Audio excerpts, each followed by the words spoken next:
March 1 என் குழந்தையின் பிறந்த நாள். பிறந்த ஒரு வாரத்திலிருந்து 2½ வயது வரை என் குழந்தைக்கு எந்த ஒரு பிரச்சனையும் இல்லாமல் நன்றாக நடந்து கொண்டு, பேசிக்கொண்டு, ஓடிக்கொண்டு இருந்த எனது குழந்தை உடல் நலன் கொஞ்சம் கொஞ்சமாக மாற ஆரம்பித்து விட்டது.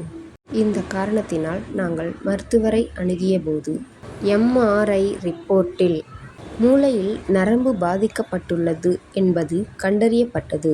பக்கவாதம் என்று சொல்லக்கூடிய இளம்பிள்ளை வாதம் என் குழந்தைக்கு ஏற்பட்டுள்ளதாக மருத்துவ ஆய்வில் கூறினர்.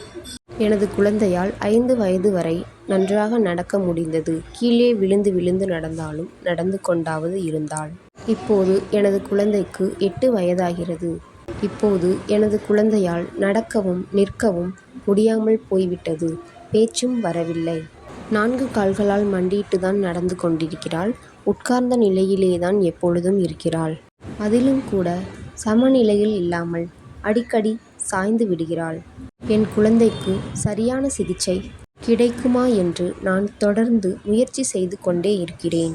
உங்களுக்கு தெரிந்த மருத்துவமனை அல்லது உதவியாக இருக்கும் தகவல் ஏதேனும் இருந்தால் தயவு செய்து கமெண்டில் பகிருங்கள். ஒரு தாயாக நான் எனது நம்பிக்கையை விடவில்லை.